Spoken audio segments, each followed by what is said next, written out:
Hello. So let us see how to plot an irrational number on a number line. Question ऐसा कुछ आएगा, plot या तो draw कोई भी एक इरेशनल नंबर दे देंगे ऑन अ नंबर लाइन.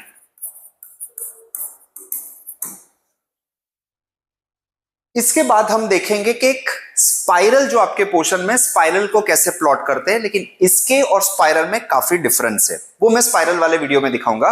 पहले अपन देखते हैं कि नंबर लाइन के ऊपर एक इरेशनल नंबर को कैसे प्लॉट किया जाता है. अब इरेशनल नंबर मतलब वी नो कि जिसका रूट के अंदर ऐसा कोई नंबर हो जिसको हम परफेक्ट स्क्वायर नहीं बना पाएंगे, मतलब जो परफेक्ट स्क्वायर नहीं होता है. सो रूट 4 हो गया, दिस इज रूट 4 का आंसर आता है 2. सो this is a rational number. But जैसे ही रूट 5 लिख दूंगा, 5 का परफेक्ट स्क्वायर या तो रूट नहीं आता है, इस वजह से this is an irrational number. तो ऐसे बहुत सारे नंबर है, रूट 5, रूट 7, रूट 17, रूट 21, ऐसे चलते जाएंगे जिसके आपके परफेक्ट स्क्वायर नहीं है. सो नाउ इनमें से कोई भी एक नंबर को नंबर लाइन के ऊपर प्लॉट करने को बोलेंगे. ऐसा क्यों? जो आपके रैशनल नंबर होते हैं, जो होल नंबर इंटीजर्स हो गए, इनको नंबर लाइन पे प्लॉट करना बहुत सिंपल है. तो जैसे ही मैंने नंबर लाइन प्लॉट की 0, 1, 2, -1, -2, यहां पे जितने भी नंबर प्लॉट करना मेरे को बहुत सिंपल है, समझ में आ जाएगा कि 2 is this, -2 is this, 0 is this. Problem कहां, आप मान लो कोई ऐसा 1.5, तो 1.5 भी मेरे को पता है 1 से 2 के बीच में कहीं ना कहीं पे प्लॉट हो जाएगा. 1.512 ये भी मेरे को पता चल जाएगा कि कैसे प्लॉट कर सकते, because this are terminating. Problem आएगी ऐसे नंबर में which are non terminating and non recurring. इसका मतलब है, मान लो किसी ने बोल दिया 1.213727, ये चलता जाएगा कोई पैटर्न के अलावा, तो उसको इस नंबर लाइन पे कैसे प्लॉट करो? मेरे को पता ही नहीं है कहां पे रुकना है और कौन सी उसकी वैल्यू है, क्योंकि टर्मिनेट ही नहीं हो रहा. तो उसके लिए जो मेथोडोलॉजी यूज होती है, that is called, number line के ऊपर पहले अपन को प्लॉट करने के लिए एक ज्योमेट्रिकल फिगर्स बनाने पड़ेंगे. ओके, होप यू अंडरस्टैंड कि नंबर लाइन के ऊपर इरेशनल नंबर को क्यों प्लॉट करने के लिए ये मेथड बनाते हैं. रैशनल नंबर सिंपली हो जाएगा आपका प्लॉट, बट इरेशनल नंबर क्योंकि they are non terminating and non recurring, approximation नहीं ले सकते, इस वजह से हम उसको नंबर लाइन पे प्लॉट नहीं कर पाएंगे. चलो first part. Second part is, मान लो कि कोई एक नंबर दे देते हैं, लेट अस से आपको बोला जाए कि ड्रॉ रूट 5, पहले एक छोटा नंबर लेते हैं, root 5 on a number line. अब जब भी रूट 5 नंबर लाइन पे प्लॉट करना है, तो उसके लिए हमेशा याद रखना 2 कंडीशंस फुलफिल होनी चाहिए. कौन कौन सी 2 कंडीशन? तो फर्स्ट कंडीशन, ऐसे 2 नंबर ढूंढो, find 2 numbers whose addition gives the given number. इसका मतलब है रूट 5 लाने के लिए ऐसे कौन से 2 नंबर है जिसका एडिशन करूंगा तो मेरे पास 5 आएगा. मेरे को अंदर के नंबर से अभी देखना है, रूट को नहीं देखना है. ओके. सेकेंड, दूसरा, उन 2 में से the 2 pairs, let us take एक स्टेप. इसका मतलब है मैं रूट 5 को अगर जो करना है तो 4 + 1 कर सकता हूं, 3 + 2 कर सकता हूं, और 2 + 3 कर सकता हूं, 1 + 4 कर सकते हैं, कॉम्बिनेशन से. बट ओवर हियर मैं a + b लिखूं या b + a लिखूं, आंसर हमेशा सेम ही आने वाला है. सो दैट्स व्हाई ये 2 नंबर जो रिपीटेड है उसको ना कंसीडरेशन लेके मैं ये 2 नंबर लूंगा. बट क्योंकि रूट 5 ढूंढना है तो मैं इन दोनों के ऊपर रूट्स लगा दूंगा. Now this is where my second condition comes. Second condition is either one or both numbers should be a perfect square. इसका मतलब उसको दूसरे सेंटेंस में लिखूं तो at least one number should be a perfect square.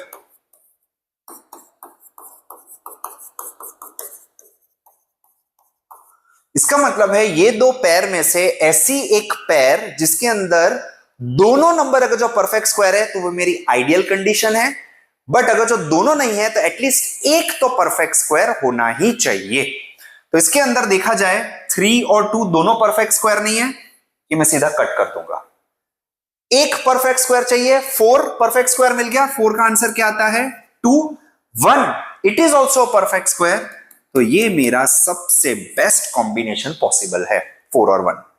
और जैसे ये कॉम्बिनेशन मिल गया इसका मतलब है मेरे को दोनों कॉम्बिनेशन के प्लॉटिंग करने के लिए मेजरमेंट्स मिल गई।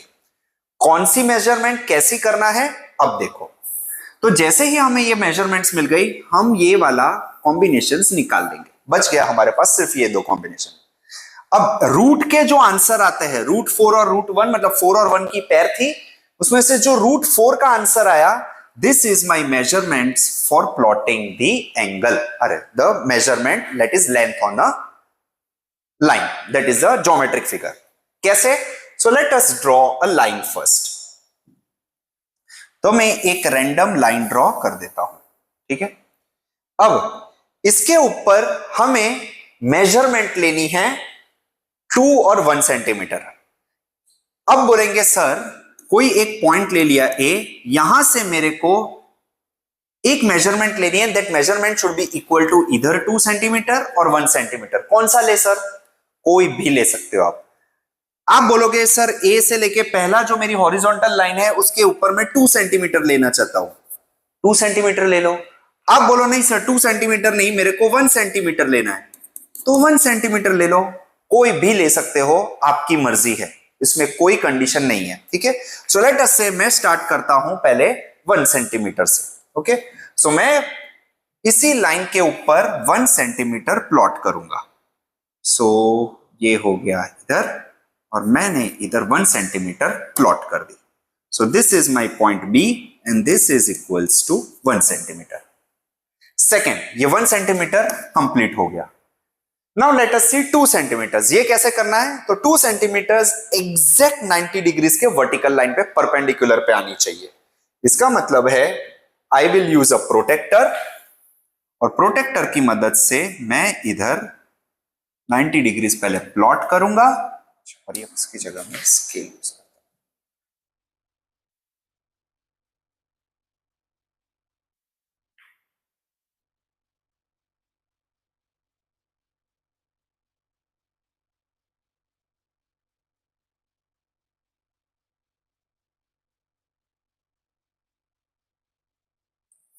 I have plotted this line. अब इसके ऊपर कितने सेंटीमीटर लेने हैं मेरे को? 2 सेंटीमीटर्स। तो मैं ये नीचे पॉइंट से 2 centimeter, let me plot 2 centimetres. तो ये मेरा पॉइंट सी आ गया and this is equals to 2 centimeters. Now root, जैसे ही मैंने ये आपका वर्टिकल किया तो इसका मतलब ये 90 डिग्रीज हो गया and I will connect this to make a triangle. तो मैं इसको ट्राइंगल बनाने के लिए इन दोनों, ये आ गया और ये कनेक्ट हो गया। नाउ ये मेरे को पता है, ये पता है, लेकिन एसी नहीं पता। वो एसी बाय डिफॉल्ट आपका ये आने वाला है, ओके। सो ये एसी की वैल्यू कैसे लाऊं? मेरे को कैसे पता चले कि रूट 5 ही है? तो एज पर Baudha and Pythagoras theorem we know that in triangle A B और C if angle B is equals to 90 degrees, तो hypotenuse square that is AC square, 90 के सामने वाली साइड को हम हाइपोटेनियस बुलाते हैं, this is called hypotenuse. Hypotenuse square is equals to A B square plus B C square, okay. बाकी दो साइड की स्क्वायर का एडिशन जो होगा वो आपको ये हाइपोटेनियस स्क्वायर का, हाइपोटेनियस का मेजरमेंट दे देगा। सो ए बी स्क्वायर क्या है मेरा? 1 सेंटीमीटर। बी सी स्क्वायर कितना है मेरा? 2 सेंटीमीटर्स। सो दोनों को ऐड करूंगा तो 1 + 4 दैट इज इक्वल्स टू 5। तो A C square is equals to 5, therefore A C is equals to √5। मेरे को जो चाहिए था मेजरमेंट मिल गया इधर and this is equals to √5। चलो सर आ गया √5। √5 मेजर आया है बट नंबर लाइन पे प्लॉट नहीं किया है। This is my number line, तो नंबर लाइन पे अभी प्लॉट नहीं हुआ है। तो ये √5 नंबर लाइन पे कहां रिप्रेजेंट करता है। तो नंबर लाइन पे ये रिप्रेजेंट करने के लिए what we will do is we will use a concept of circle. Concept of circle क्यों सर, वो कैसे पता चला? तो देखो ये मैंने प्लॉट किया इधर, जब भी मान लो मैं ये सर्कल बना देता हूं जस्ट फॉर योर अंडरस्टैंडिंग, अभी आप देखो इसका मतलब है यहां से मैंने ये प्लॉट किया, ये मेरा रेडियस है, इसका मतलब ये रेडियस का जितना भी सर्कल बनाऊंगा सारे के सारे जगह पे ये रेडियस सेम ही होने वाला है √5। तो ये सेम रेडियस जब इस लाइन को इंटरसेक्ट कर रहा है इसका मतलब ये डिस्टेंस भी मेरा √5 ही होने वाला है। एंड दिस इज वाई जब आर्क बना के इधर से हम कनेक्ट करते हैं this becomes my √5 on a number line. Sir ये पॉइंट √5 है या ये डिस्टेंस √5 है? It's one and the same. आप जब एक स्केल के ऊपर 0 1 2 3 बोलते हो, नंबर लाइन के ऊपर जब मैं बोलूं कि 3 ये नंबर लाइन पे, इसका मतलब क्या है 0 से लेके 3 के बीच का distance is there on the number line.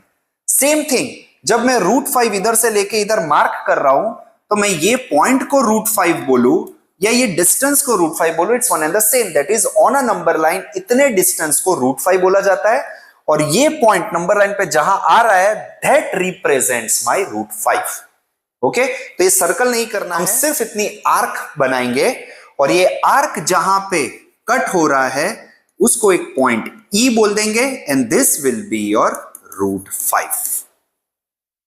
Okay, so we have plotted √5 on a number line and this is the method of plotting √5 on a number line. I hope आपको समझ में आया होगा ये। एक और सम करते हैं थोड़ा बड़ा ट्राइंगल की मदद से ताकि समझ में आए। ये तो एक ट्राइंगल में हो गया, मान लो मल्टीपल स्टेप्स होगा उसमें कैसे होगा। So let us see one more. In that case let us say we plot √7 on a number line. Again my first condition, √7 को अगर जो करना है तो दो ऐसे नंबर चाहिए जिसमें से एटलीस्ट एक परफेक्ट स्क्वायर हो, दोनों मिल जाए तो सोने पे सुहागा। तो अब अगर जो 7 के नीचे दोनों का एडिशन होकर 7 आना है, परफेक्ट स्क्वायर चाहिए, तो इसका मतलब है 7 का परफेक्ट स्क्वायर कितने हो सकते हैं 7 से नीचे? या तो 4 हो सकता है या तो 1 हो सकता है, उसके अलावा और कोई है नहीं, क्योंकि नेक्स्ट 9 नंबर 7 से बड़ा हो जाता है। अब 4 को 7 में करने के लिए क्या चाहिए होगा? इधर इट इज 3 या 1 के अंदर 6। अब यहां पे देखो, now if we see over here, मैंने हमेशा बोला है कि जो परफेक्ट स्क्वायर बड़ा आया है ट्राई करो कि सामने वाला नंबर उसका छोटा मिल जाए। मतलब परफेक्ट स्क्वायर जो नंबर मिला है that has to be selected as the first preference, जो हाईएस्ट है। तो यहां पे कौन सा परफेक्ट स्क्वायर वाली है? This will be my highest 4, तो मैं ये वाली पैर लेके चलूंगा, ये नहीं चलूंगा। जितना आपका नॉन परफेक्ट स्क्वायर बड़ा होगा उतने प्रॉब्लम ज्यादा आ सकते हैं, उतने स्टेप्स बढ़ जाएंगे। सो लेट अस से I have selected 4 and 3। So this is माई पैर विच आई हैव सिलेक्टेड।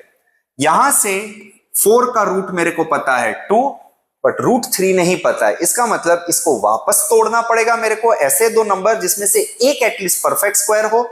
बट 3 के अंदर मेरे पास सिर्फ और सिर्फ एक ही कॉम्बिनेशन अवेलेबल है विच इज 2 and 1। 1 मेरा परफेक्ट स्क्वायर हो गया, सो ये मेरे लिए आंसर 1 दे देगा। But again 2 is not a perfect square, तो 2 को वापस मैं 2 और स्टेप में जाऊंगा, 1 और 1, बोथ रूट्स का आंसर 1 आएगा। तो इसका मतलब है मुझे स्टार्टिंग का मेजरमेंट्स मिल गई 1 और 1। एक बार ये प्लॉट होके ये बनेगा, इस दोनों को यूज करके √3 बनाएंगे और फिर इन दोनों को यूज करके √7। तो आपको स्टेप्स अगर जो देखना है, सो this is my first step of triangle, that is first triangle. This will be my second triangle and this will be my third triangle.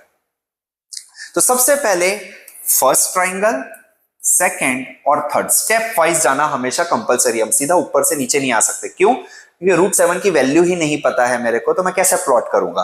तो इस वजह से मेरे को इतना पता है 1 1 वैल्यू नंबर लाइन पे कैसे दिखती है, because these are rational numbers. So let us start plotting this on a number line.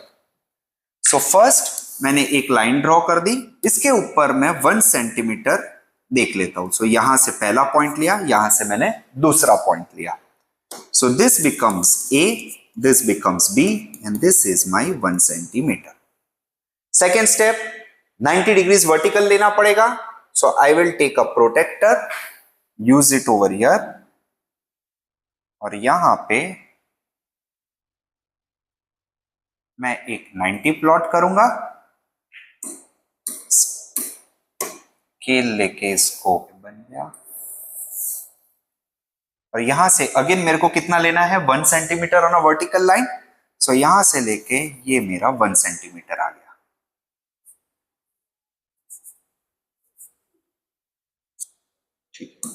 So this is my C and this is 1 centimetre. इन दोनों लाइन को ज्वाइन करना है। So I will join this line again. So ये मेरी एक line draw हो गई and this is my AC। अब AC की क्या लेंथ है, तो अगेन सबसे पहला मैं लूंगा इधर इन ट्राइंगल, कौन सा बन रहा है, ABC। ABC angle B is equals to 90 degrees.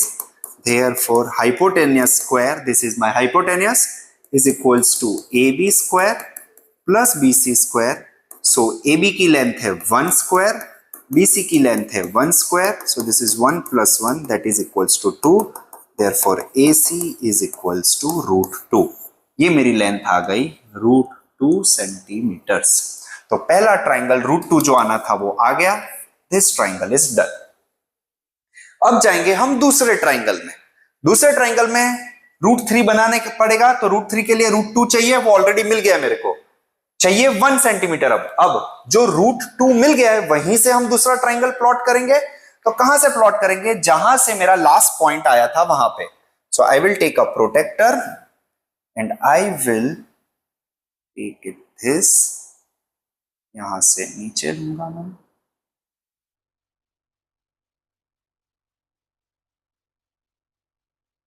ठीक है, ये 90। सो दिस इज माई 90 का। तो ये मैंने लाइन ड्रॉ कर ली, इधर कट कर लिया, और इसके ऊपर अगेन कितना लेना है मेरे को, 1 centimetre. So I will take 1 centimetre on a number line, ठीक है। तो यहां से लेके ये मैंने प्लॉट कर दिया। This is my point D, और ये कितना है, 1 सेंटीमीटर। ओके, तो 1 सेंटीमीटर √2 भी हो गया, 1 सेंटीमीटर भी हो गया। अब अगेन इन दोनों को मैं कनेक्ट करूंगा, ये कनेक्ट हो गया। सो ये अब AD, इसकी लेंथ पता है, इसकी पता है, AD की मेरे को फाइंड करनी पड़ेगी। तो ये कौन सा ट्राइंगल हो जा रहा है, if you watch it closely, this is the triangle. ये ट्राइंगल के अंदर पॉइंट C हमारा 90 है, इसका मतलब AD हमारा हाइपोटेनियस हो गया। So in triangle ACD, angle C is equals to 90. Therefore, AD square is equals to AC square plus CD square. This is equals to AC कितना है मेरा, √2, CD कितना है मेरा, 1. So this is equals to 2 plus 1, that is equals to 3. Therefore, AD हो जाएगा मेरा √3। क्यों, क्योंकि ये AD स्क्वायर की लेंथ है 3, तो स्क्वायर जब सामने जाएगा तो √3। इसका मतलब मेरे को मिल गया दिस इज √3 सेंटीमीटर्स। चलो √3 भी कंप्लीट हो गया। √7 के लिए अब लास्ट स्टेप ट्राइंगल करा, √3 तो मिल गया, चाहिए क्या अब मेरे को, √4 मतलब 2। इसका मतलब है यहां से 2 सेंटीमीटर्स की एक और 90 डिग्रीज प्लॉट करके हम ट्राइंगल बनाएंगे। सो लेट अस से मैं ये लेता हूं, एक 90 की लाइन बना दी। जैसे ही 90 की लाइन बनेगा, हम लेंगे एक स्केल, और इसको हमने प्लॉट कर दिया। अब चाहिए कितना मेरे को इधर, 2 सेंटीमीटर्स। तो 0 से लेके 1 से लेके 2, this is my 2 centimetres and this is point E and this is 2 centimetres. तो यहां पे भी मेरा 2 सेंटीमीटर्स कवर हो गया। इसका मतलब ये भी √3 और 2 भी चला गया। इसको जैसे ही मैं कनेक्ट करूंगा, ये मेरा तीसरा ट्राइंगल रेडी हो जाएगा, ठीक है। This I have connected and this AE। अब देखो अब कौन सा ट्राइंगल बना, now let us see triangle कौन सा बन रहा है। This is the triangle, okay last वाला। ये कौन सा ट्राइंगल बना, AD और E।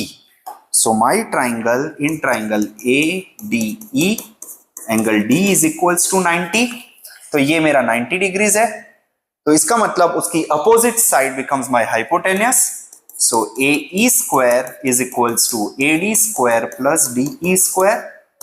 AD की लेंथ क्या है मेरी, √3, सो √3 स्क्वायर प्लस DE की लेंथ क्या है मेरी 2 सेंटीमीटर्स, तो 2 square. So this is equals to 3 plus 4 that is equals to 7। So AE square is 7, therefore AE is equals to √7। जो चाहिए था मेरे को √7 आ गया। So this is my √7 centimetres. But ये इसकी लेंथ आई है, मेरे को नंबर लाइन के ऊपर चाहिए, तो अगेन इतना रेडियस लेके मैं आर्क बनाऊंगा और जो नंबर लाइन पे ये जैसे ही प्लॉट हो जाएगा, जहां पे कनेक्ट करेगा, इंटरसेक्ट करेगा, that will be my √7। So let me take a compass. Compass के ऊपर यहां रखा, इसको यहां लिया, इसकी रेडियस बनाई और मैंने मार्क कर दिया। So this point which is over here, which is point F, is my √7 on the number line। So this is, ये पार्ट जो है वो आपको रफ में करना है। जो आपका आएगा, this will be your complete explanation or the answer √7 on a number line। Hope you understand it। अगर जो इसके अंदर अब √21 करना हुआ, √27 करना हुआ, खुद करिए एंड फाइंड आउट कितने स्टेप्स होते हैं।